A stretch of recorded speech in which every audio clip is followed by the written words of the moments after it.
Sanibonani, welcome back to enye video. Ngiyabonga kakhulu for coming. Please kindly subscribe, like video, share video as well as ukubuka nama adverts. Kuyasiza kakhulu sikhule siyi-channel. Thank you so much for 10k subscribers. So kule video sikhuluma ngodaba lolubuhlungu olutrendayo kukhulunywa ngodade ke lapha odlulile emhlabeni kuthiwa ke ube out nobhuti othile uye wa pick up bathini uye wahamba ke ude ngikhulume kanje uye wahamba nobhuti obehamba ngemoto yohlobo lwePolo VW Polo wampick up ke laphana ekwakhe la hlala khona mhlambe and then emveni kwaloko uhambile naloyo bhuti emva kwama orange ambala akwase kumenyezela ukuthi akasekho emveni kokuthi kuthiwa ke uthe mayisuka kubangani bakhe wathi njengoba ehamba nalobhuti beya out nje kushuthi beqala kuya ku date nalobhuti wasetsho kubangani ukuthi guys manga ukudlula 30 minutes ngakashare ilocation yami ukuthi ngikuphi please ngicela niqaleni ukungidinga, which means udade ube nensolo nje sokuthi lo bhuti ahamba naye akamethembi ngoba mangathi mina ngisuka la ngiya kwi date bese ngithi kubangani bami guys if I do not share my location in 30 minutes please start looking for me, kusho ukuthi lo muntu engihamba naye angimethembi ngiyaqala ukumbona ngiyaqala ukuya naye kwi date asazani so nginovala lokuthi anything can happen. This is what happened ngodade uOlorado bathi igama lakho Olorado Mongale into ekanjalo bafethu uthe mayihamba washo kubangani bakho if I do not share my location emva kwesikhathi esingaka ngicela niqale ku ungidinga. Sashaya ke lesikhathi abangani baqala ke manje ukuthi batatazele babone bengenze njani ngoba phela ubenga satholakala efonini engasayishare naleyo location ukuthi engabe kuphi indawo naleyo bhuti. So kunezithombe ezishare lapha na social media kubonakala imoto yePolo imile laphana naye ephuma ngegate eyakhona kuleyo moto leyo kuleyo bhuti kade ezohamba ngaye.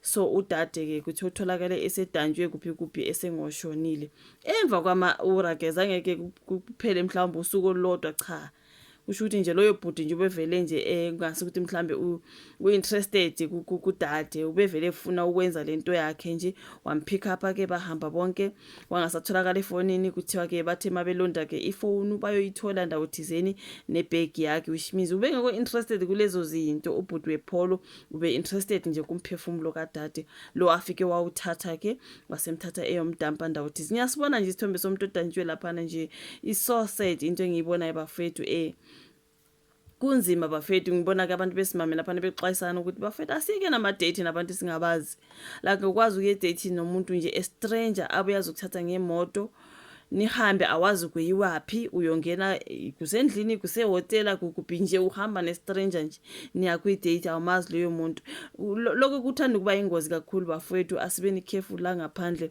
Is a pity udade ke usedlulile emhlabeni utholakala nje engasekho emva kukhulunywa nangegama lapha lika bhuti kuthiwa ke uhamba nge VW Polo egama lakhe linguJohn yilona ke mase kukhulunywa ngemoto kuthiwa ke inumber plate yona ibinge fake kusho ukuthi befaka ifake number plate negama leli John I don't even think igama lakhe. I do not think so. Kunzima bafethu la ngaphandle, we can't just go to dates nama strangers angeke futhi nje iya ku date nomuntu in a public space yabona ke la angazi yini kusendlini yakho noma kugubhu noma uyomphosela emgodini noma siyapi I can never, you know what I mean. Kuyingozi lokho asifundisaneni bafethu okubi ukuthi sesilahlekele udade ke udlulile emhlabeni uthe mase uthethe umphefumulo wakho wahamba wayomlahla nje lapha ukuthi bazomdoba ke abangakubo. How sad, how evil, you know what I mean. So uqhathazwe ke imoto yohlobo lwePolo eseshonile uOlorado Mongale obekubikwe ukuthi udukile eLombard eGoli ngesonto ledlule. Imoto ibonakale ikhathaza umuntu emgwaqweni bathe uma bembheka bafica uOlorado ushonile. Usho ukuthi nje uthe mayisethethe umphefumulo wakhe wamfaka emotweni nje wahamba nje lapha waqeda wawisa nje wadlula wahamba. How evil. Uyambona nje nalomuntu olapha emgaqweni nje lapha ukuthi inkosi yami kodwa akunzima awusathana ubusy bafethu like empeleni usathana ubusy bodade la ngaphandle asibeni careful. The devil is surely very busy because how the hell is a man just killing someone and thatha umzimba wakhe udampa nje lapha ukuthi ayisebezodopa ke yena useqedile mhlawumbe labo bhuti bama rituals guys ibani careful nowadays kunzima bafethu. Isihluku esingake sani kanti bakwethu yini ngempela? Rest in peace to the young lady. This is someone ekhuluma ke ngo Olorato Mongale lo osedlulile emhlabeni njengoba nje kuthiwa ke ube out.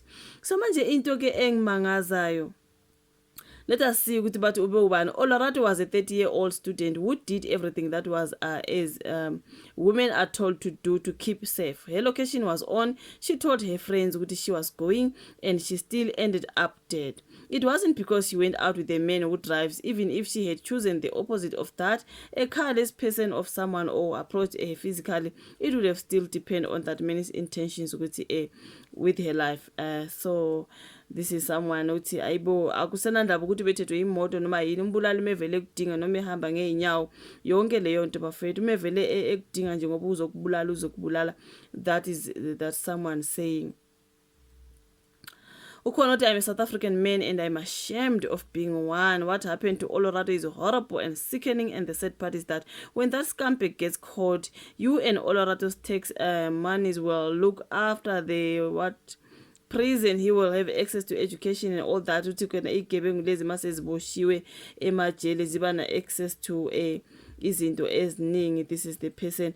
So into engithusayo kunodaba endibonile lana engathi kuthi kunentombazana kuthiwa there is a girl on TikTok comments ne. This girl is saying uthi she got approached by the same guy on Sunday and around the area where Olorato was dumped. She says she recognized the car.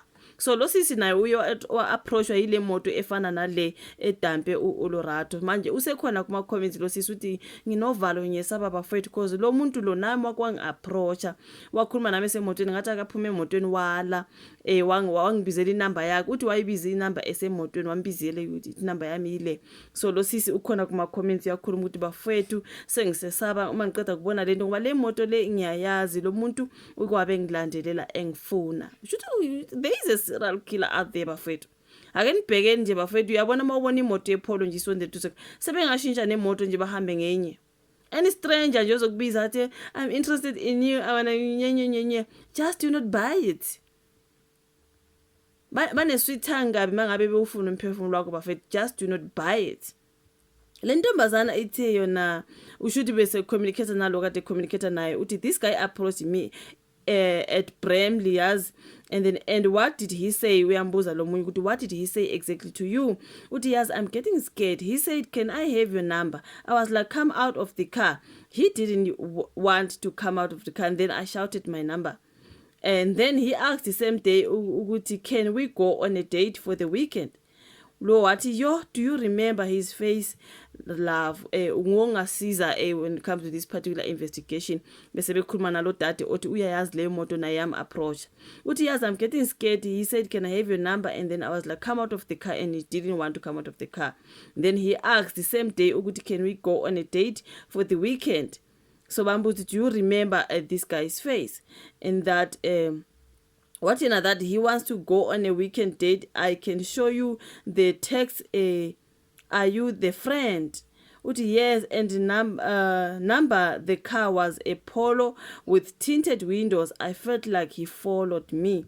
This is a particular girl. I felt like this guy followed me and the windows were tinted and this guy was asking lo sisi out. Manje usiyasaba usisi emva kwalento esiyenzekile. So uthi yes, and what is making me scared is that on Sunday he was offline and asked me to meet on Sunday for 2 minutes. Yo sana, this could be a serial killer on the loose. This is so sad, but I'm so glad you escaped him. Uthi oh sisi man, yo I wish I could send the VNs cause Sunday he asked me to meet. I kept hesitating him. Ile ntombazana ethi ke idojeke amabullet ngoba lo bhuti ube interested. Ushuthi nje nizifunela umphefumulo womuntu nje lo muntu ngiyasola ukuthi labo bhuti abathwelwe bafethu kunzima. So someone was saying here urgently bahlali, there is a white Polo that has dumped a dead body at number 34 Cambridge Road.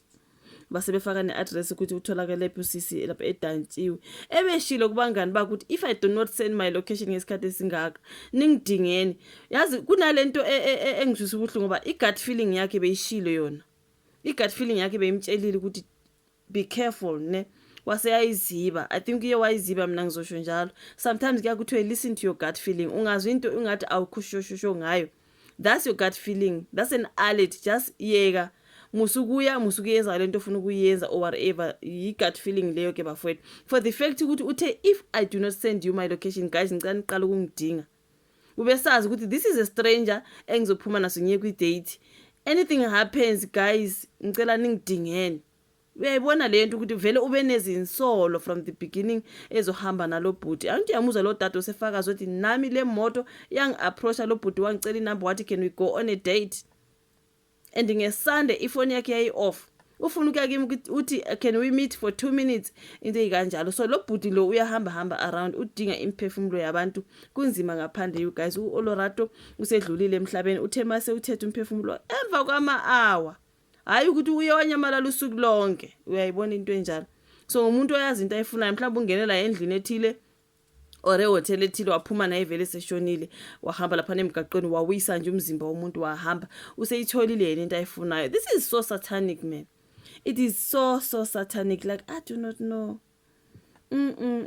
Ukhona usisi obethi kulo sisi othi yena uyayazi leyo moto lo bhuti bema-approach, uthi you can help the police, don't block him, ask for pictures, share them immediately with a friend, alert the police, I'm so sorry my baby. So besebezama ukuthi lo sisi othi lo bhuti wama-approach athi mayembona mhlambe bema-approach athathe iy'thombe or whatever. What if he's got a gun?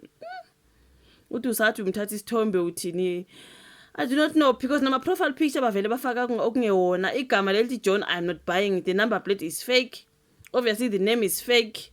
Obviously the profile picture noma ungathi umlanda online is fake. You know what, bayacasha mangabe besenza lezi zinto zabo. So bebethi kudade mhlambe angasiza nge-investigation ukuze u-Olorato athole ijustice. Manje lo sisi uthi nami sengiyazaba bafethu, wese abantu sihamba ngeenyawo, you know what I mean. Uthi usum reportile la emaphoyiseni akudinge lapha nisathi uyahamba esikoleni ko-vets lapho sisi abafunde vets, you know what I mean. Akuthole lapha vele akuthela uhlamvu. You never know, impilo yakhe ayisekho safe nayo udade lo okhulumayo ukuthi bafethu ngiyayazi leyo moto nami yang-approach, you know what I mean. Poor Olorato bafethu, asibeni careful girls. Like i-stranger sona musukuya naso kwi-date unless niyalaphana in a public space, niyodla niyothini endaweni ezithile nje ezindlini eningazazi bafethu, kuma-hotels, kuma-B&Bs. Bafethu phumani nje kulezo ndawo, especially with a stranger. Labo bhuti abangathi banemali aku-approach that I'm interested in you. Ufuna ukuyoqina ngawe nje loyo muntu, ufuna ukuyoqina ngawe nje, ayikho date, alukho thando, amanga lihlaza, you know what I mean. Bukusisi nangu bethu phuma nomuntu, ngoba phela abantu bathi kunabo bhuti lana online abathi yabo sisi nizoqeda ukuthanda imali ntontoni, how are you going out with a stranger. Umuntu uyalandelela udade Olorato, bengusisi ozimele, alright, uyambona nje umuntu uyamlanda kuma socials. She looks so good, man, ukuthi bengayidingi nayo yonke le Apollo Vivo whatsoever or money whatsoever. Ube right, mhlawumbe besiyothi ngubhuti ozimsele naye azama ukuthi angene emathandweni. I do not know, ngoba kabonakala njengodade mobe strugglisha ukuthi befuna imali. She doesn't look like, she looks like usisi nje bezimelo be right, obengasweli lutho. She's at vet, usesikoleni, yonke into ngathi hamba kahle. So why would she be looking for money azayobulawa? Ayi inkosi yami kodwa kubi shem. Angazi guys, if you see in there. Thank you so much for watching this particular one. Be careful guys, like be very careful. Like if you do subscribe, share ke bese siyabonana kwezayo. Bye.